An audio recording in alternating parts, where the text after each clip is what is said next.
इस समय हमारे साथ बातचीत करने के लिए मौजूद हैं समाजवादी पार्टी के वरिष्ठ नेता और बैरिया से विधायक जयप्रकाश अंचल।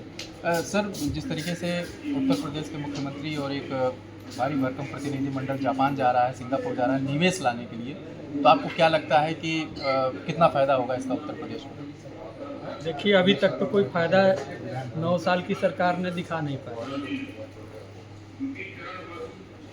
वो लोग काफ़ी इन्वेस्ट भी किए, PMSME आ रही है, 50 लाख करोड़ का इन्वेस्ट आ रहा है।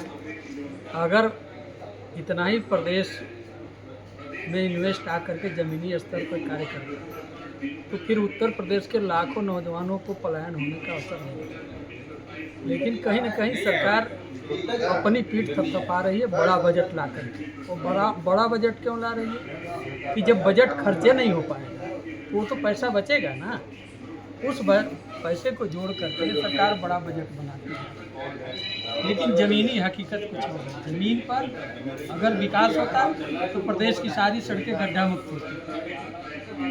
अगर प्रदेश में विकास होता तो सरकारी अस्पताल छोड़ करके, मेडिकल कॉलेज छोड़ करके प्राइवेट अस्पतालों की तरफ जनता मुख नहीं है। सर, जिस तरीके से इसी से जुड़ा एक सवाल है, गोरखपुर में एक ऑपरेशन शिविर लगता है जिसमें लोगों के आंखों की जो भी परेशानियां थी, मोतियाबिंद था, और उसमें कई लोगों की रोशनी चली जाती है, वो नेत्रहीन हो जाते हैं, आंख तक निकालना पड़ जाता है कई गरीब लोगों का। तो आपको क्या लगता है कि ये कितना बड़ा लापरवाही का है? ये तो माननीय मुख्यमंत्री जी का गृह जनपद है। अगर इस तरह की हरकत हुई है तो क्या उन्होंने कार्रवाई किया है अधिकारियों के ऊपर? डॉक्टरों के खिलाफ कोई कार्रवाई किया है?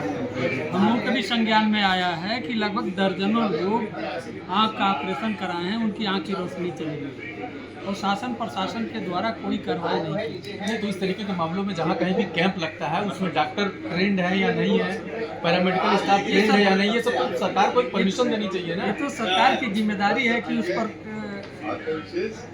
असली जांच करे कि हकीकत क्या है।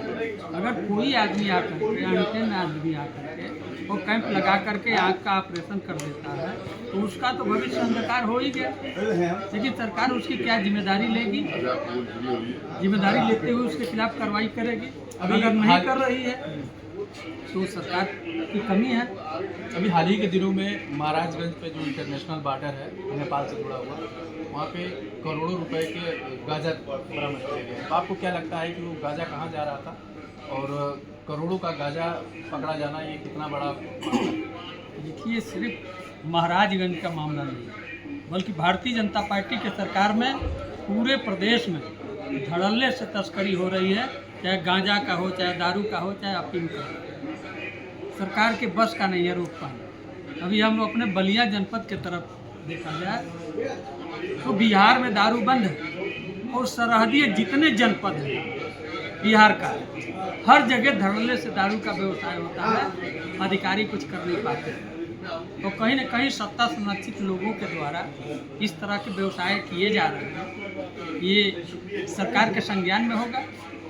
अगर उनके खिलाफ कोई कार्रवाई नहीं की जा रही है तो कहीं न कहीं सरकार के संज्ञान में है कि उनके सत्ता संरक्षित लोग धड़ल्ले से दारू और गांजा अफीम का व्यवसाय कर रहे हैं। इस पर सरकार को संज्ञान लेना चाहिए और उनके खिलाफ कड़ी से कड़ी कार्रवाई करना चाहिए।